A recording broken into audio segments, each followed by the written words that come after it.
പ്രവാചകൻ്റെ ഹദീസുകളെ പഠിപ്പിച്ചിരുന്ന മഹാനായ പണ്ഡിതനാണ് ഇമാം മാലിക് റഹിമഹുല്ല. പക്ഷെ അദ്ദേഹം പോലും പലപ്പോഴും എല്ലാം മാറ്റിവെച്ച്, ഹദീസ് ക്ലാസ്സുകൾ പോലും മാറ്റിവെച്ച് ഖുർആൻ പാരായണത്തിലേക്ക് മാത്രമായി മുഴുകാറുണ്ട് എന്ന് കാണാൻ കഴിയും. ഖുർആനിനെ ജീവിതത്തിലേക്ക് കൊണ്ടുവരാനുള്ള കാര്യങ്ങളാണ് എന്നതുകൊണ്ട് അത് ഏറ്റവും കൂടുതൽ കൊണ്ടുവരാൻ പറ്റുന്നൊരു സാഹചര്യം കൂടിയാണ് പരിശുദ്ധ റമദാൻ.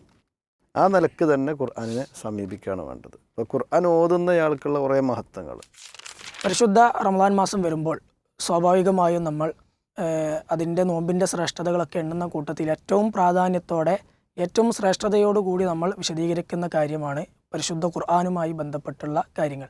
അതിൻ്റെ പാരായണം, പഠനം, അതിനുവേണ്ടി സമയം ചെലവഴിക്കുന്ന കാര്യങ്ങൾ, മുൻഗാമികൾ എങ്ങനെയായിരുന്നു, അതേപോലെ തന്നെ പരിശുദ്ധ ഖുർആനിൻ്റെ ഇറക്കം, അതിൻ്റെ അവതരണം പോലെയുള്ള കാര്യങ്ങളെല്ലാം. അഥവാ ഖുർആൻ എന്ന് പറഞ്ഞാൽ അത് റമദാൻ എന്ന് പറഞ്ഞാൽ അത് ഖുർആനിൻ്റെ മാസമാണ് എന്നുള്ളത് നമ്മൾ വളരെ വിശദമായി കൊണ്ട് ചർച്ച ചെയ്യുകയും ഉൾക്കൊള്ളുകയും ഒക്കെ ചെയ്യുന്ന കാര്യമാണ്. അതുകൊണ്ട് ഈ റമദാനിൽ വിശ്വാസി പരിശുദ്ധ ഖുർആനിനെ എങ്ങനെയാണ് കാണേണ്ടത്, ഉപയോഗപ്പെടുത്തേണ്ടത്, അതുമായി ബന്ധപ്പെട്ട് മനസ്സിലാക്കേണ്ട കുറച്ച് കാര്യങ്ങളുണ്ട്. ഇൻഷാ അല്ലാഹ് അത് ഫൈസൽ മൗലവി ഉസ്താദ് വിശദീകരിക്കും ഇൻഷാ അല്ലാഹ്. തീർച്ചയായും വിശുദ്ധ ഖുർആൻ ഇറങ്ങിയ മാസമാണ് റമദാൻ. അതുകൊണ്ട് ഷഹ്റുൽ ഖുർആൻ എന്ന് തന്നെ ഈ മാസത്തിന് പേരുണ്ട്, ഖുർആനിൻ്റെ മാസം. വിശുദ്ധ ഖുർആൻ പറഞ്ഞു ഷഹ്റു റമദാൻ അല്ലദീ ഉൻസില ഫീഹിൽ ഖുർആൻ. ഖുർആൻ ഇറക്കപ്പെട്ട മാസമാകുന്നു റമദാൻ മാസം. അതുകൊണ്ട് തന്നെ ഖുർആനുമായുള്ള ബന്ധമാണ് റമദാനിൽ ഏറ്റവും പ്രധാനം. ആ ബന്ധം നമുക്ക് പ്രധാനമായും രണ്ട് രൂപത്തിലാവാം. ഒന്ന് ഖുർആനിൻ്റെ പാരായണം. കേവലമായ പാരായണം തന്നെ വലിയ പ്രതിഫലാർഹമാണ്. സാധാരണ ദിവസങ്ങളിൽ പോലും നബി തങ്ങൾ പറഞ്ഞത് ഒരക്ഷരം ഓതിയാൽ 10 പുണ്യമുണ്ടെന്നാണ്. അലിഫ് എന്നൊരു അക്ഷരം പാരായണം ചെയ്താൽ തന്നെ 10 പ്രതിഫലം കിട്ടും. അത് സാധാരണ സമയങ്ങളിലുള്ള പാരായണത്തെക്കുറിച്ചാണ്. റമദാനിലാകുമ്പോൾ എല്ലാ നന്മകൾക്കും ധാരാളമായി നന്മകൾ പ്രതിഫലം വർദ്ധിക്കുന്ന സമയമാണ്. അതുകൊണ്ട് കണക്കില്ലാത്ത കൂലി തീർച്ചയായും റബ്ബ് സുബ്ഹാനഹു വ തആല നൽകും എന്ന് ഓഫർ ചെയ്ത, അത് പ്രതീക്ഷിക്കുന്ന സന്ദർഭം കൂടിയാണ് റമദാൻ.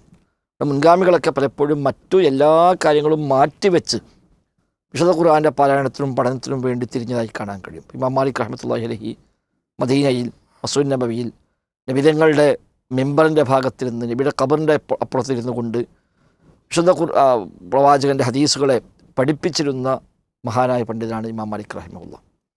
പക്ഷെ അദ്ദേഹം പോലും പലപ്പോഴും എല്ലാം മാറ്റിവെച്ച്, ഹദീസ് ക്ലാസ്സുകൾ പോലും മാറ്റിവെച്ച് ഖുർആൻ പാരായണത്തിലേക്ക് മാത്രമായി മുഴുകാറുണ്ട് എന്ന് കാണാൻ കഴിയും. ഇമാം ഷാഫി റഹിമഹുല്ല റമദാനിലെ ഓരോ ദിവസവും പകൽ സമയത്ത് തന്നെ ഒരു ഖത്തം ഓതുമായിരുന്നു എന്നൊക്കെ കാണാൻ കഴിയും. ഇപ്പം 3 ദിവസത്തിൽ താഴെയുള്ള ദിവസങ്ങൾ കൊണ്ട് ഖുർആൻ ഓതി തീർക്കരുത് എന്ന് ചില ഹദീസുകളിൽ അധ്യാപനമുണ്ട്. ഏറ്റവും മിനിമം 3 ദിവസം എടുക്കണം ഖുർആൻ ഓതി തീർക്കാൻ. അതിലും താഴെ ഓതിക്കഴിഞ്ഞാൽ സ്വാഭാവികമായിട്ടും അത് ശ്രദ്ധിക്കാനും അതിൻ്റെ ആശയം ഉൾക്കൊള്ളാനൊന്നും കഴിയില്ല എന്നതുകൊണ്ടാണ്. ഷെയ്ബിൻ റജബ് അൽ ഹംബലി റഹിമഹുല്ല ഒക്കെ വിശദീകരിച്ച് കാണാൻ കഴിയും. അത് സാധാരണ നിയമമാണ്. ആ പ്രത്യേകമായ സന്ദർഭങ്ങളിലേക്ക് എത്തുമ്പോൾ അതിൽ ഇളവുണ്ട്. ഉദാഹരണം അദ്ദേഹം റമദാൻ വരുമ്പോൾ ഖുർആൻ്റെ മാസം നിലയ്ക്ക് വേണമെങ്കിൽ അയാൾക്ക് ഒരു ദിവസം കൊണ്ടോ 2 ദിവസം കൊണ്ടോ ഓതി തീർക്കാൻ കഴിയുമെങ്കിലാവാം. അതുപോലെ ഒരാൾ ഹറമിൽ ചെന്ന് കൂടുകയാണ്, അപ്പോൾ പ്രത്യേകമായ ഒരു അവസരമാണല്ലോ. ആ അവസരത്തിൽ വേണമെങ്കിൽ അയാൾക്ക് ഒരു ദിവസം കൊണ്ടൊക്കെ ഓതാൻ കഴിയുമെങ്കിൽ ഓതാം എന്ന് ഇബ്നു റജബ് അൽ ഹംബലി റഹിമഹുല്ലൊക്കെ ഹദീസ് വിശദീകരിച്ചുകൊണ്ട് പറഞ്ഞത് കാണാൻ കഴിയും. അപ്പോൾ അവർ ഇമാം ഷാഫിയൊക്കെ ഹാഫിദുമാരാണ്. അവരെ സംബന്ധിച്ച് നമ്മളെപ്പോലെ മുസ്ഹഫ് മറച്ചു വെക്കേണ്ട കാര്യമില്ല. നടത്തത്തിലും പിടുത്തത്തിലും അവർ പോകുമ്പോഴും വരുമ്പോഴും ഒക്കെ അവർ ഖുർആൻ ഓതിക്കൊണ്ടാണ് അവർ പോകാറുള്ളത്. അതുകൊണ്ട് കൂടിയായിരിക്കും അവർക്ക് പക്ഷേ അങ്ങനെയൊക്കെ ഓതാൻ സാധിച്ചത്. ഏതാണെങ്കിലും നമ്മളെ സംബന്ധിച്ച് നമുക്കെല്ലാം കൂടി ചേർത്ത് വെച്ചുകൊണ്ടാണ് പോകേണ്ടത്. ചില ആളുകൾക്ക് ഇപ്പോൾ ഇത്തരം സംഭവങ്ങൾ വെച്ചുകൊണ്ട് ഇനിയിപ്പോൾ റമദാൻ ക്ലാസ് വേണ്ട, ഒന്നും വേണ്ട എന്ന് പറയുന്ന ആളുകളുണ്ട്. ഒരു പക്ഷേ അങ്ങനെ വേണ്ട നോക്കുമ്പോൾ അത് ഖുർആൻ ഓതാൻ വേണ്ടി വിനിയോഗിക്കുകയാണെങ്കിൽ അൽഹംദുലില്ലാഹ് നല്ല കാര്യം. അതേസമയം ഖുർആൻ ഓത്തും ഉണ്ടാവില്ല, ഈ ക്ലാസ്സും ഉണ്ടാവില്ല എന്നാണെങ്കിൽ നമുക്ക് കുറച്ച് നല്ലത് എല്ലാം കൂടി ജംപ് ചെയ്യലാണ്. ഇമാം മാലിക്കൊക്കെ 11 മാസവും ഹദീസ് പഠിപ്പിക്കുന്നു, 12ാമത്തെ മാസം വരുമ്പോൾ ഖുർആനിലേക്ക് പൂർണ്ണമായും മുഴുകുന്നു. നമ്മളെ ആകെ ഉപയോഗിക്കുന്നത് ഈ ഒരു മാസമായിരിക്കും. ബാക്കി 11 മാസം നമ്മൾ ദുനിയാവും നമ്മുടെ ഇടപാടും കച്ചവടങ്ങളായിട്ട് പോവുകയാണ്.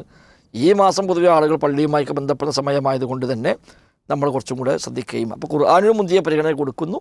അതിന് കൂടെ ഒരല്പസമയം ഒരു ഹദീസ് പഠിപ്പിക്കാനോ ദീന് പഠിപ്പിക്കാനോ റമദാൻ മസല പഠിപ്പിക്കാനോ അഖീദ പഠിപ്പിക്കാനോ ഒക്കെ ഉപയോഗിച്ചുവെങ്കിൽ അത് തെറ്റായ കാര്യമൊന്നുമല്ല. അതേപോലെ ഖുർആൻ പാരായണത്തിൻ്റെ കൂടെ തന്നെ ഖുർആൻ പഠനം ഈ സമയത്ത് പ്രധാനമാണ്. അതിനർത്ഥം പഠിക്കാം, തഫ്സീറുകൾ വായിക്കാം, ഖുർആനുമായി ബന്ധപ്പെട്ട മറ്റു വ്യത്യസ്തമായ മേഖലകളെ അറിയാനും തജ്വീദ് പഠിക്കാൻ, ഹിഫ്ള് പഠിക്കാൻ ഉപയോഗിക്കുന്ന ആളുകളുണ്ട്. റമദാൻ മാസം പൂർണ്ണമായും പള്ളികളൊക്കെ വന്നുകൂടി എൻ്റെ ഖിറാത്ത് ശരിയാക്കണം എന്ന് നിയത്ത് ചെയ്ത് വരുന്ന കുറേ ആളുകളൊക്കെ നമുക്കിപ്പോൾ കാണാൻ കഴിയുന്നുണ്ട്. കുടുംബസമേതം 30 ദിവസം നമ്മുടെ ജാമ്യത്തിലൊക്കെ പല ആളുകളും ചോദിക്കലുണ്ട്, റമദാൻ കംപ്ലീറ്റ് അവിടെ വന്ന് കൂടാൻ കഴിയുമോ? ഒന്നുമല്ല, ഒരു മാസം ജോലികളൊക്കെ മാറ്റി വെച്ച് തൻ്റെ ഇടപാടൊക്കെ തൽക്കാലം കച്ചവടമൊക്കെ നിർത്തിവെച്ച് അല്ലെങ്കിൽ അതിന് മറ്റൊരാളെ ഏൽപ്പിച്ച് അയാൾ പള്ളിയിൽ വന്ന് കൂടി എൻ്റെ ഖിറാത്തൊന്ന് ശരിയാക്കണം, ജീവിതം ഒന്ന് കൂടി നന്നാക്കണം, അതിനെക്കുറിച്ച് അർത്ഥം പഠിക്കണം, ഖുർആൻ്റെ തഫ്സീറുകൾ പഠിക്കണം എന്നൊക്കെ ആഗ്രഹിച്ചു വരുന്ന മനുഷ്യന്മാരുണ്ട്. അതൊക്കെ നല്ല ലക്ഷണങ്ങളാണ്. ആ നിലയ്ക്ക് ഖുർആനുമായുള്ള ബന്ധം തന്നെയാണ് പ്രധാനമായി നമ്മൾ ഈ റമദാനിൽ ഉണ്ടാവേണ്ടത്. അപ്പോൾ അതിന് നമുക്ക് കൃത്യമായ ഒരു ഷെഡ്യൂൾ ഉണ്ടെങ്കിൽ അത് വളരെ പ്രയാസമില്ലാതെ തന്നെ പൂർത്തിയാക്കാൻ കഴിയും. ഇപ്പോൾ ഉദാഹരണമായി ഒരു ജുസ് എന്ന് പറഞ്ഞാൽ സാധാരണ ഒരു 20 പേജാണ് ഉണ്ടാവുക. അപ്പോൾ ഒരു വഖത്തിൻ്റെ അപ്പുറവും ഇപ്പുറവും ഒരാൾ 2 പേജ് പാരായണം ചെയ്താൽ, അപ്പോൾ ബാങ്ക് വിളിച്ച് സുന്നത്ത് നിസ്കരിച്ച് ഇഖാമത്തിന് വേണ്ടി കാത്തിരിക്കുന്ന ഒരു 10-15 മിനിറ്റ് സമയം ഉണ്ടാവും. ഒരു ബാങ്ക് വിളിക്കുന്ന ആ സമയത്ത് തന്നെ വുളൂ ചെയ്ത് പള്ളിയിലൊക്കെ എത്തി സുന്നത്ത് നിസ്കരിച്ച് അയാൾ ജമാഅത്തിൽ കാത്തിരിക്കുകയാണെങ്കിൽ, നിസ്കാരത്തിൽ കാത്തിരിക്കുമ്പോൾ നിസ്കാരത്തിൽ ഉള്ള അതേ കൂലിയൊക്കെ കിട്ടുന്നതാണ്. ആ സമയത്ത് അയാൾക്ക് ഒരു 2 പേജ് ഓതാൻ പറ്റിയാൽ, സാധാരണ ഇപ്പോൾ നമുക്ക് 2 പേജ് ഓതാൻ ആകെ 2 മിനിറ്റോ 3 മിനിറ്റോ ആണ് ആവശ്യം വരിക. അങ്ങനെ ഒരു ഇഖാമത്തിന് മുമ്പ് 2 പേജും നിസ്കാരത്തിന് ശേഷം 2 പേജും ഓതിയാൽ തന്നെ 4 പേജ് ഒരു വക്തിൽ ഓതി. അപ്പോൾ 5 വക്തിലും അങ്ങനെ 4 പേജ് ഓതിയാൽ തന്നെ ഒരു ജുസ്ആയി. പ്രത്യേകിച്ച് അയാൾക്ക് മലയാളം ഒന്നും മാറ്റി വെക്കേണ്ട കാര്യമില്ല. ജസ്റ്റ് ഒന്ന് ശ്രദ്ധ കൊടുത്താൽ തന്നെ ഒരു ജുസ് ഓതാൻ ഒരു പ്രയാസവും ഇല്ല. അങ്ങനെ ദിവസം ഒരു ജുസ് ഓതിയാൽ തന്നെ ഒരു മാസം കൊണ്ട് 30 ജുസ് നമുക്ക് വളരെ സിമ്പിളായിട്ട് ഓതി തീർക്കാൻ കഴിയും. അതിനേറെ കഴിയുന്ന ആളുകൾക്ക് അൽഹംദുലില്ലാഹ് ആ നിലക്കാവാം. ഇനിയിപ്പോൾ 2 പേജ് എന്നുള്ളത് 4 പേജാക്കാം. അല്ലെങ്കിൽ ബാങ്കിൽ നിസ്കാരത്തിന് മുമ്പ് അര ജുസ്, ശേഷം അര ജുസ്, അപ്പോൾ ഒരു ജുസ് ആയി. 5 വക്താൻ ആവുകയാണെങ്കിൽ 5 ജുസ് ഓതാൻ കഴിയും. അത് ഓരോരുത്തരും സന്ദർഭം സാഹചര്യം വ്യത്യസ്തമായിരിക്കാം. നമ്മുടെ ജോലി, നമ്മുടെ ഓഫീസ് ഡ്യൂട്ടി, കച്ചവടങ്ങൾ, നമ്മുടെ മറ്റിടപാടുകൾ, വീട്ടിലെ കാര്യങ്ങൾ, ഇതൊക്കെ പരിഗണിച്ചുകൊണ്ടാണ് ഓരോരുത്തരും ഷെഡ്യൂൾ ഉണ്ടാക്കേണ്ടത്. എന്താണെങ്കിലും റമദാനിൽ വിശുദ്ധ ഖുർആനുമായുള്ള നല്ലൊരു ബന്ധം ഉണ്ടാക്കിയെടുക്കാൻ പ്രത്യേകമായ ശ്രദ്ധ നമുക്ക് വേണം. അത് കേവല പാരായണവും വേണം, അതോടൊപ്പം ഖുർആൻ്റെ പഠനവും വേണമെന്നാണ് ഈ സമയത്ത് പ്രത്യേകമായി ഓർമ്മിപ്പിക്കാനുള്ളത്. റമദാന് ഖുർആൻ അവതരിപ്പിക്കപ്പെട്ട മാസം എന്നുള്ള നിലക്ക് നമ്മൾ ഖുർആനിനെ റമദാനിൽ നമ്മുടെ ജീവിതത്തിലേക്ക് കൊണ്ടുവരുന്നതോടൊപ്പം തന്നെ നമ്മൾ ശ്രദ്ധിക്കേണ്ട മറ്റൊരു കാര്യം, ആ കൊണ്ടുവന്ന ഖുർആൻ പാരായണത്തെയും പഠനത്തെയും പിന്നീട് മുന്നോട്ട് കൊണ്ടുപോകാൻ കഴിയുക എന്നതും അതൊരു വലിയ കാര്യമാണ്. റമദാൻ കഴിഞ്ഞ് ഖുർആൻ പൂട്ടിവെച്ച് പിന്നെ ഞാൻ അടുത്ത റമദാൻ വരുമ്പോൾ ഖുർആൻ തുറക്കുക എന്ന് പറയുന്ന രീതിയല്ല. വിശുദ്ധ ഖുർആനിൽ ഈ തിലാവത്തിനെ കുറിച്ച് പറഞ്ഞ സ്ഥലത്ത് ഒരു ഹക്ക തിലാവത്തിഹി എന്ന പദപ്രയോഗമാണ് പ്രയോഗിച്ചിട്ടുള്ളത്. ഈ ഹക്ക തിലാവത്തിഹിയെ വിശദീകരിക്കുന്നിടത്ത് മഹാനായ ഇബ്നു ഉസൈമീൻ റഹിമഹുല്ലാ അദ്ദേഹത്തിൻ്റെ തഫ്സീറിൽ പറയുന്നത് കാണാം. 3 തരത്തിലുള്ള തിലാവത്താണുള്ളത്. അതിലിപ്പോൾ 2 കാര്യങ്ങൾ ഉസ്താദിൻ്റെ സംസാരത്തിൽ വന്നു. ഒന്ന് പദപാരായണം, നമ്മൾ അലിഫ് ലാം മീം എന്ന് പറഞ്ഞങ്ങനെ പോകുന്നുണ്ട്. രണ്ടാമത്തെ അതിൻ്റെ പഠനം. മൂന്നാമത്തെ തിലാവത്തുൽ ഹുക്മി എന്ന് പറയും. ഖുർആൻ എന്നുള്ളത് നമ്മുടെ ജീവിതത്തിൽ പകർത്താനുള്ളതാണ്. അള്ളാഹു സുബ്ഹാനഹു വ തആല ഒരു മനുഷ്യൻ്റെ ഭരണഘടനയായിക്കൊണ്ട് പഠിപ്പിച്ച കാര്യമാണ് വിശുദ്ധ ഖുർആനിലുള്ള കാര്യങ്ങൾ. അപ്പോൾ അതുകൊണ്ട് തന്നെ ഖുർആനിനെ ജീവിതത്തിലേക്ക് കൊണ്ടുവരാനുള്ള കാര്യങ്ങളാണ് എന്നതുകൊണ്ട് അത് ഏറ്റവും കൂടുതൽ കൊണ്ടുവരാൻ പറ്റുന്നൊരു സാഹചര്യം കൂടിയാണ് പരിശുദ്ധ റമദാൻ. ആ നിലക്ക് തന്നെ ഖുർആനിനെ സമീപിക്കുകയാണ് വേണ്ടത്. അപ്പോൾ ഖുർആൻ ഓതുന്നയാൾക്കുള്ള കുറേ മഹത്വങ്ങൾ വിശുദ്ധ ഖുർആൻ റസൂലുള്ളാഹി സ്വല്ലല്ലാഹു അലൈഹി വസല്ലം പറഞ്ഞത് കാണാൻ പറ്റുമല്ലോ. അത് ഖുർആൻ ഓതുന്ന ഒരു വിശ്വാസിയെ സംബന്ധിച്ചിടത്തോളം അവനൊരു മധുര നാരങ്ങയെ പോലെയാണ്. അതിൻ്റെ രുചി വളരെ നല്ല സ്വാദിഷ്ടമാണ്. അതോടൊപ്പം തന്നെ അതിൻ്റെ വാസന നല്ല സുഗന്ധവുമാകുന്നതാണ്. ഇനി ഖുർആൻ ഓതുന്ന തന്നെ ഒരു മുസ്ലിം അല്ലാത്ത ഒരാളെക്കുറിച്ച് പറഞ്ഞപ്പോൾ അതിൻ്റെ വാസന എന്ന് പറയുന്നത് ഒരു നല്ല സുഗന്ധമുണ്ടാക്കുന്ന ഒരു ചെടിയെ പോലെയാണെന്നാണ് പറഞ്ഞത്. റെയ്ഹാൻ എന്നാണ് പറഞ്ഞത്. അപ്പം അതിൻ്റെ പ്രത്യേകത എന്താണെന്ന് വെച്ചാൽ അതിൻ്റെ ആ ചെടി കയ്പുള്ളതാണ് രുചി, പക്ഷെ അതിൻ്റെ സ്മെല്ല് ഭയങ്കര സുഗന്ധമാണ്. അപ്പോൾ ഒരു സുഗന്ധം വഹിച്ചു കൊണ്ടുപോകുന്ന ഒരു സുഗന്ധവാഹകനാണ് യഥാർത്ഥത്തിൽ ഖുർആനിനെ ജീവിതത്തിൽ പകർത്തുന്ന യഥാർത്ഥ വിശ്വാസി. സുഗന്ധവാഹകനുമാണ്. അതോടൊപ്പം അവനിൽ നിന്ന് നല്ല അനുഭവങ്ങൾ മാത്രമേ ഉണ്ടാവുകയുള്ളൂ. അത് പറഞ്ഞു മറ്റേ നമ്മുടെ ചർച്ചയിൽ ഈ നോമ്പ് നോറ്റിട്ട് ദേഷ്യം പിടിക്കുന്ന, ചീത്ത വിളിക്കുന്ന, അവിടെയാണ് മല്ലയ്യദ ഖൗല സൂരി വൽ അമല ബിഹി വൽ ജഹില എന്ന് പറഞ്ഞാൽ ആ ജഹിലിനെ പണ്ഡിതന്മാർ വിശദീകരിച്ചപ്പോൾ ഇത്തരം കാര്യങ്ങളാണ് അവിടെ പറഞ്ഞത്. അറിവില്ലായ്മ എന്നുള്ളതല്ല അവിടെ. അതായത് ദേഷ്യം, വിദ്വേഷം, പക, ഗീബത്ത് പറഞ്ഞ്, നമീമത്ത് പറഞ്ഞൊക്കെ നടക്കുന്ന രീതികൾ.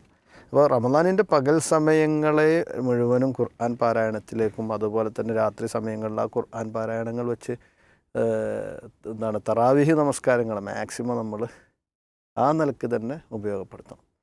അപ്പോൾ ഷാഫി ഇമാമിൻ്റെയൊക്കെ ആ കൗലുമായി ബന്ധപ്പെട്ട് വിശദീകരിക്കുന്നിടത്ത് കാണാൻ പറ്റും, അവർ ആ നിസ്കാരത്തിലും മറ്റൊക്കെ ഇട്ടാണ് ഇതാക്കിയത്.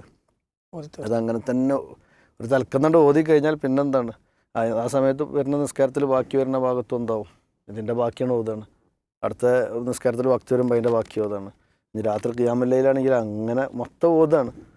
അത് മൊത്തം ജീവിതത്തിൽ എവിടൊക്കെ ആ ഖുർആനിനെ കൊണ്ടുവരാൻ പറ്റും അത് ഒന്നിൻ്റെ ബാക്കിയായി കൊണ്ടുവരുന്ന രീതികളായിരുന്നു ഇവരൊക്കെ സ്വീകരിച്ചിരുന്നത്. അപ്പോൾ ഖുർആൻ എന്നുള്ളത് ഷഹ്റു റമദാൻ അല്ലദീ ഉൻസില ഫീഹിൽ ഖുർആൻ എന്നുള്ള നിലക്ക് ആ മാസത്തിന് തന്നെ വലിയ മഹത്വമുണ്ടായത് അതുകൊണ്ടാണ് എന്നതിനാൽ ഖുർആൻ നമ്മളിൽ ഉണ്ടാകുമ്പോൾ അതിലൂടെ നമ്മുടെ മനസ്സിന് ലഭിക്കുന്നത് അല ബിദിക്രില്ലാഹി തത്മഇന്നുൽ ഖുലൂബ്. ഇന്നത്തെ ലോകത്ത് ഏറ്റവും കൂടുതൽ ജനങ്ങൾ അനുഭവിച്ചുകൊണ്ടിരിക്കുന്ന പ്രശ്നം ടെൻഷനാണ്, സമാധാനമില്ലായ്മയാണ്.